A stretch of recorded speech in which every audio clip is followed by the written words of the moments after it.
¿Cómo están? Cientos de activistas han partido desde Túnez rumbo al cruce de Rafah para romper el cerco mediático en medio del asedio que mantiene Israel y su intento de escalar la tensión en la región de Oriente Medio. Hoy en el mapa, Gaza, marchas a Rafah. Lo analizamos. Bienvenidos.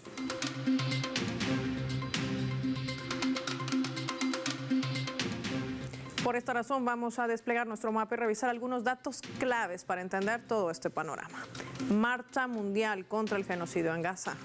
Desplegando nuestro mapa mundi, vamos a identificar de color amarillo a la Franja de Gaza y de color azul a Egipto. Cientos de activistas se han concentrado en Túnez para sumarse a esta gran convocatoria, este convoy de la resiliencia, con el objetivo de romper el silencio al asedio de la Franja de Gaza y también el corte de ayuda humanitaria que ha sido manejado por Israel durante más de 60 días. Vemos el recorrido que ha iniciado también desde Túnez, que pasará por Libia, que finalizará llegando hasta Egipto, para finalmente intentar llegar a este punto donde está nuestro radar, el cruce de Rafah, que conecta Egipto con el enclave costero.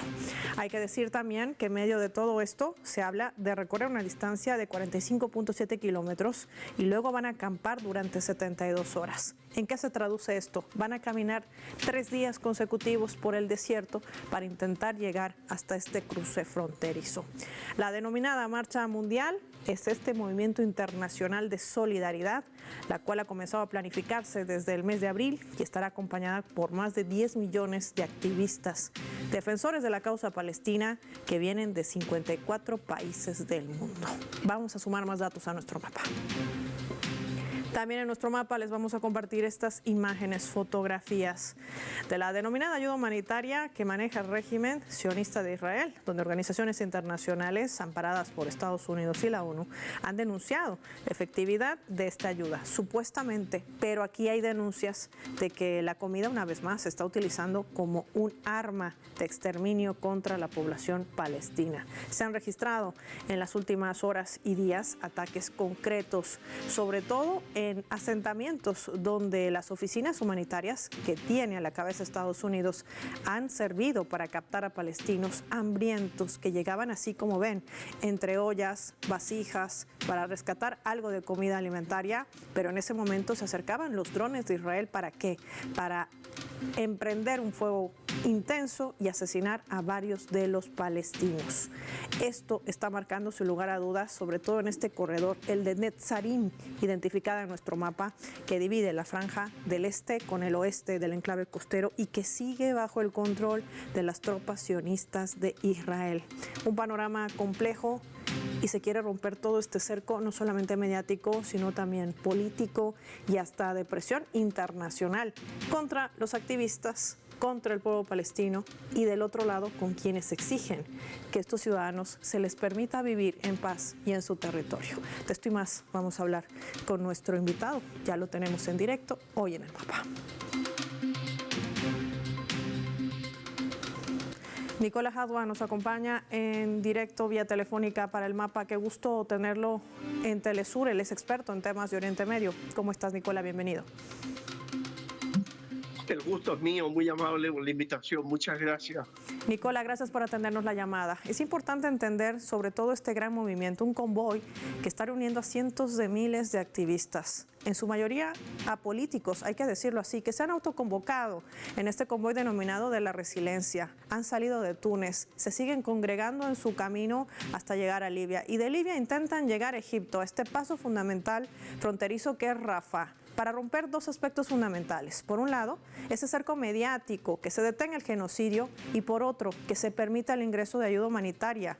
¿Qué decir? ¿Cómo leemos este nuevo movimiento que, aunque ha tratado de ser desacreditado por las fuerzas sionistas y por el propio Estados Unidos, pues no ha sido así? Bueno, mira, en primer lugar, lo más importante es que la humanidad está tomando la iniciativa y tratando de recuperar a la humanidad, vale decir, pasando por sobre las decisiones de los gobiernos, que ya vemos que los gobiernos, exceptuando dignas excepciones, la mayoría de los gobiernos se han colocado de rodillas frente a las demandas del imperio. Me refiero específicamente también a los países árabes. Es tremendo preguntarse qué le ha hecho Palestina a Egipto para que Egipto esté bloqueando a Gaza de la manera que lo está haciendo. Fíjate que varios activistas han sido sacados de los hoteles. Gente que extranjeros han sido sacados de los hoteles, algunos bajo la sospecha de ser activistas por la paz, y los han expulsado. Algunos los tienen retenidos en centros de detención, en condiciones muy desagradables. O sea, es una cuestión espantosa, pero lo más espantoso de esto es mirar un mundo que está completamente sumido bajo el poder sionista norteamericano. Eso es lo peor. Y cuando hablo de mundo, claro, hago las excepciones de muchos gobiernos dignos, el de Irán, el gobierno de Yemen, Nicaragua, Cuba, Venezuela, que son los gobiernos que ponen la pauta de la dignidad en el mundo y que no se colocan de rodillas a los mandatos inmorales del imperio. Lo que está ocurriendo ahora es que la sociedad civil a nivel mundial, más allá incluso, más allá de ideologías, más allá de todo, está de pie luchando contra una inmoralidad, una potencia colonial apoyado por un imperio inmoral. Están planificadamente asesinando a 2 millones de seres humanos. Los organismos más especializados hablan de ya de 320.000 muertos, no de 55, 56.000 muertos. Hay 30.000 que no están ubicados, están debajo de los escombros, que no los dejan rescatar. Miles de desaparecidos. Y muertos que van más allá de las balas, muertos que han fallecido porque no tuvieron, no muertos, asesinados, que no les permitieron consumir medicina para los enfermos de cáncer, por ejemplo. Gente que tenía enfermedades crónicas, no tenían acceso a medicina, murieron. O sea, los muertos directos podemos hablar que son 60.000, pero los indirectos llegan hasta 320.000. Entonces, esto a vista y paciencia de una humanidad dominada por gobiernos sumisos, inmorales, puestos de rodillas ante el poder económico del imperio y de la entidad sionista que controla prácticamente toda la economía del imperio.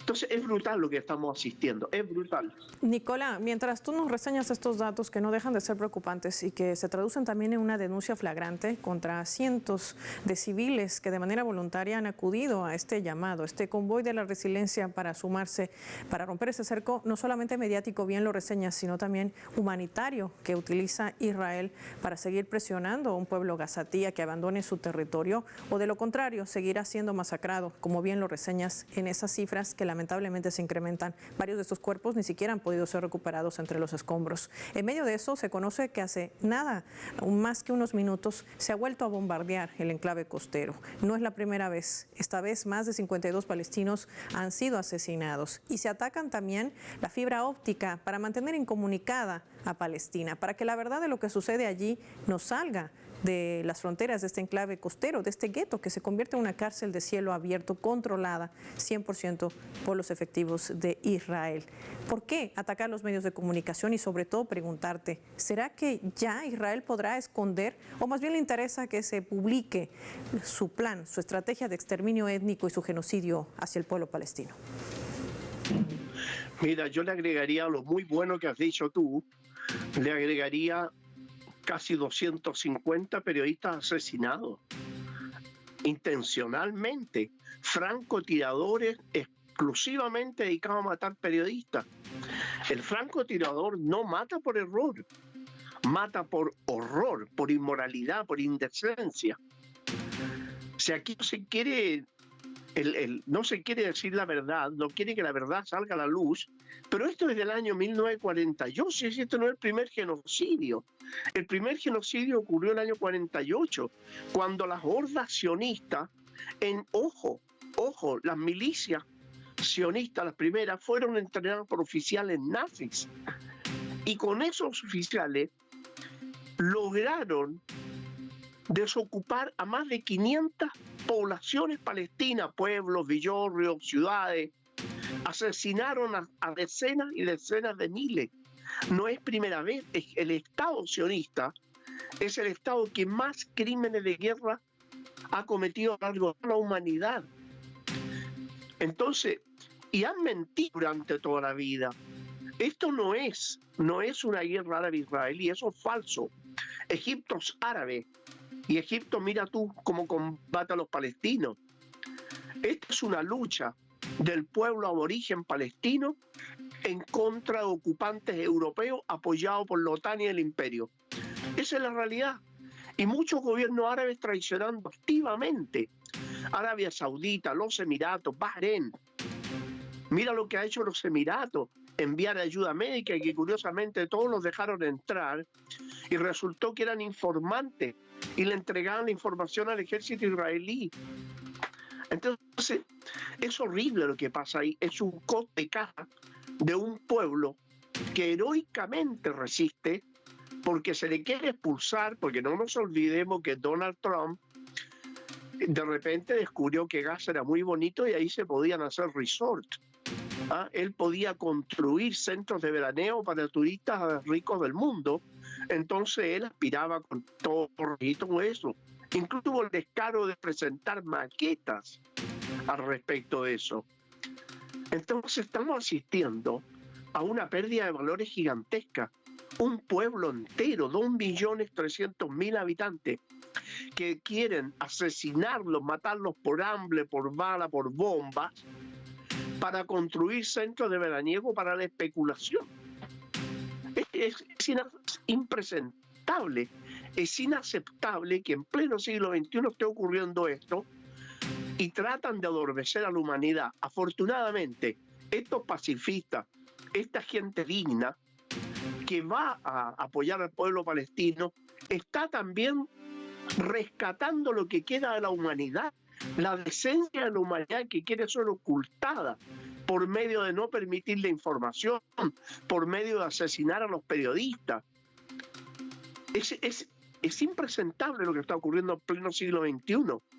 En muchas partes, fíjate aquí la Nación Unida, el rol que ha jugado es vergonzoso, más allá de palabras, retórica, es una vergüenza.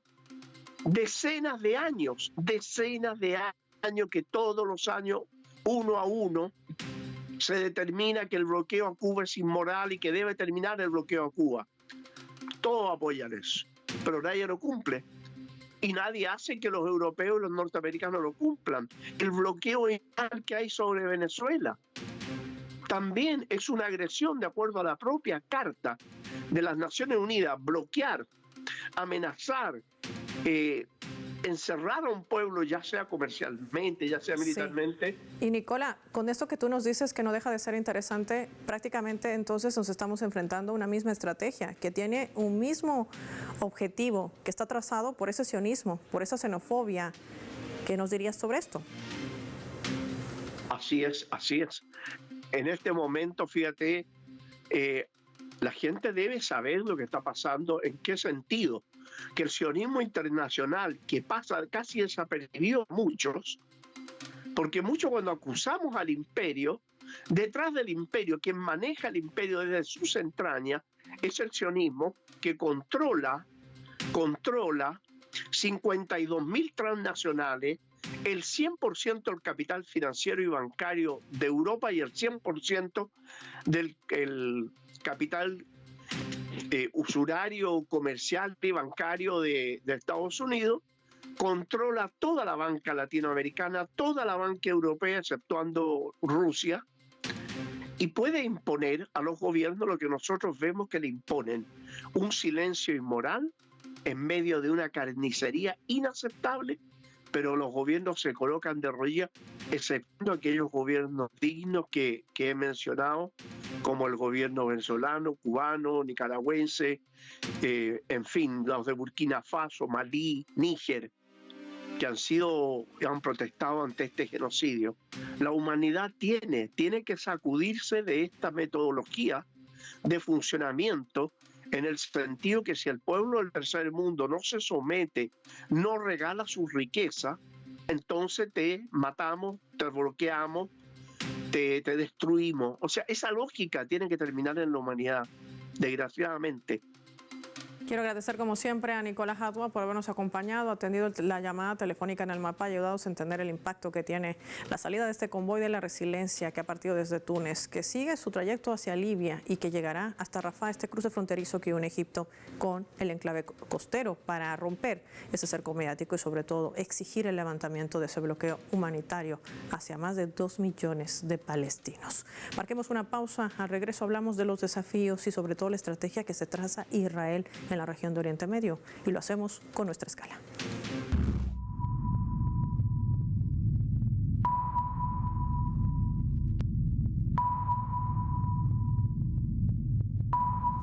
A través de nuestro portal web, de nuestra multiplataforma informativa Telesur, a la cual invito a visitar, compartir las noticias y darle like. También puede ver nuestra transmisión en directo en la parte superior derecha de la pantalla.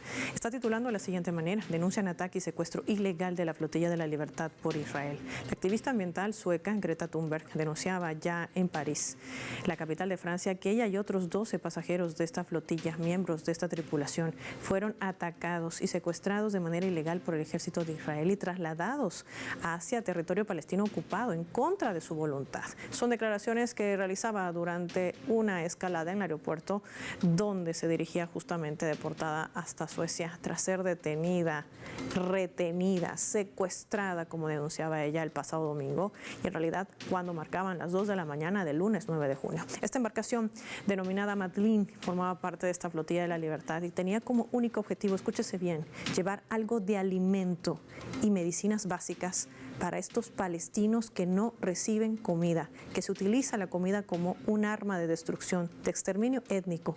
No se les permitió, se los había asediado con cuadricópteros, con 5 lanchas rápidas, se les lanzó químicos irritantes a la embarcación, todo ello para detener su paso.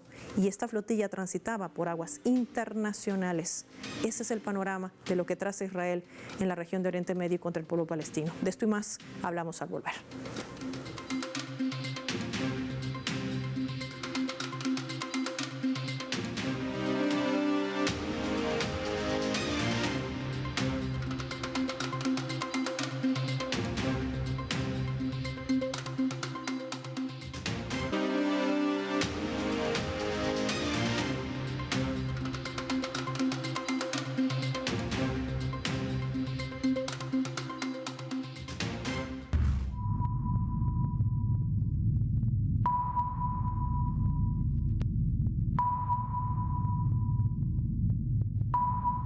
Vamos a sumar otro elemento también para el análisis a través de la fotografía. Este es un collage donde vemos justamente al presidente de Irán, Masoud Pezeshkian, el presidente de Estados Unidos, Donald Trump, al medio, y a su costado el primer ministro de Israel, Benjamin Netanyahu. Hay que decir que Estados Unidos emitió una alerta máxima, ha dicho, en Israel. Y es que la embajada de Estados Unidos en Jerusalén emitía una alerta de seguridad que está prohibiendo a su personal gubernamental y a sus familias viajar fuera de las áreas metropolitanas de Tel Aviv, Beerseba y Jerusalén. Ante el aumento de tensiones regionales, Estados Unidos está reduciendo su personal diplomático no esencial en Oriente Medio, anticipando posibles escenarios de inestabilidad. Irán ha informado que está listo con cientos de misiles balísticos en caso de que Israel los ataque. Y es que esta es una amenaza que ha lanzado el primer ministro Benjamin Netanyahu, de que está preparando todo para atacar estratégicamente, decía, puntos militares, pero también civiles en la República Islámica de Irán. ¿Qué genera este escenario? Lo vamos a hablar con nuestro invitado.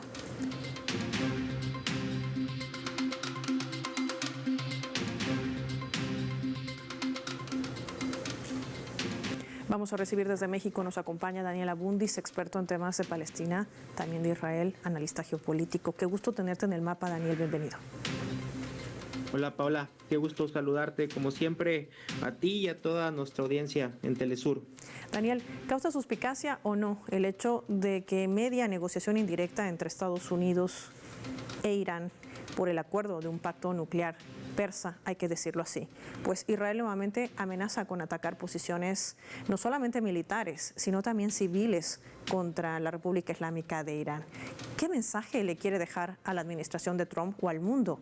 Que mandan ellos, que ellos trazan su política en la región de Oriente Medio, y cuando además vemos, por otro lado, el avance de este convoy de la resiliencia, donde cientos de miles de activistas que levantan las banderas de Palestina, de esta causa en defensa de la vida, pues se ven hostigados internacionalmente y mediáticamente. Sí, a mí me parece que lo que tenemos que poner aquí, sobre todo en la mesa, Paola, para el análisis es, primero, lo que había sucedido en últimas semanas, que es el acercamiento y la visita también de Donald Trump a la región de Oriente Medio, y la reunión que tuvo con el príncipe heredero de Arabia Saudita, como Mohammed bin Salman, los acuerdos a los que se llegaron, sobre todo en materia de cooperación militar y financiamiento económico también para el reino en función de innovación para las ciudades futuristas que está construyendo Arabia Saudita. Ya tenemos algunas ahí, como lo es el caso de Neom. Y entonces esta visita de Donald Trump de alguna u otra manera acerca de nueva cuenta la política de Donald Trump al reino, en medio de un contexto en donde claramente después del 7 de octubre y lo que había acontecido, se había roto la posibilidad de que el reino de Arabia Saudita, al igual que otros países árabes, normalizara la relación con el Estado de Israel a través de la firma de los acuerdos de Abraham. A mí me parece que en ese contexto Donald Trump va a Arabia Saudita no solamente con la encomienda de realizar una perspectiva de vamos a negociar sobre temas de que involucran economía, que involucran tecnología, que involucran temas militares, de inteligencia militar, pero sobre todo también ir, poniendo la mesa para una posible negociación en donde Arabia Saudita pueda normalizar con Israel. En este contexto, a mí me parece que también había existido ya una muy tensa calma,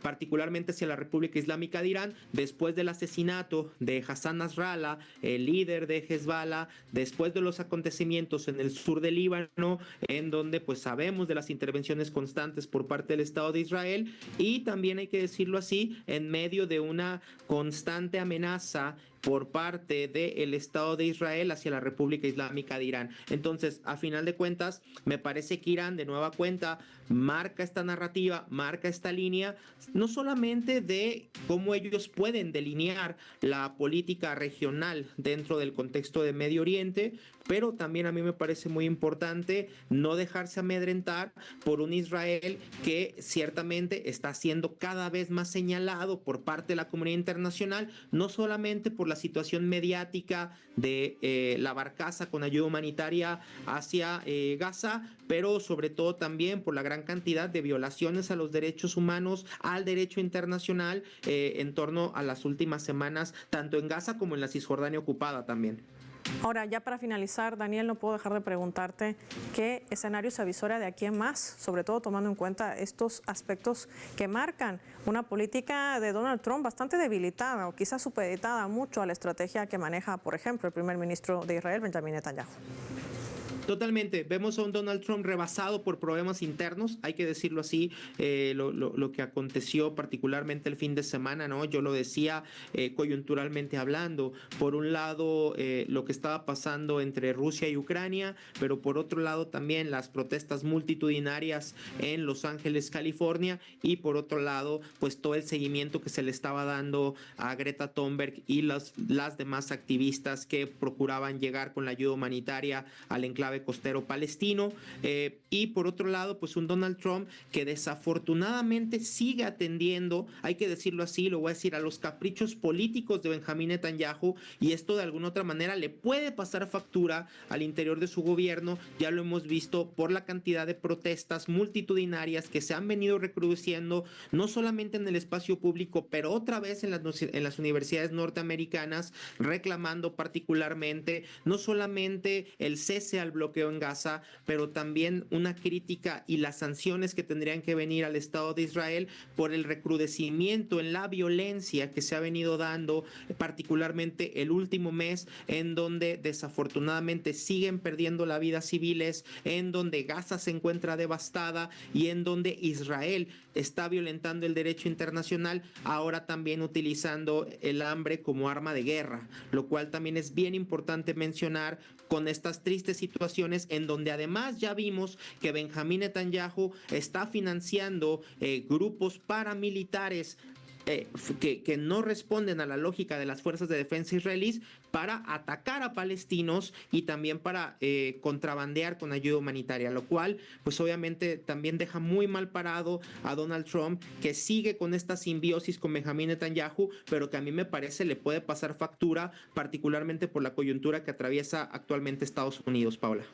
Gracias, Daniel, por tu tiempo y tu análisis valioso para entender todo este panorama y los juegos geopolíticos que marcan, por supuesto, el trazar esta nueva amenaza de Israel contra Irán en medio del avance de este convoy humanitario que trata de llegar hasta el cruce de Rafah que conecta Egipto con Palestina para llevar también algo de ayuda humanitaria y romper el cerco mediático y de bloqueo que emprende el régimen sionista de Israel. Nosotros finalizamos el programa y lo hacemos revisando nuestros vectores.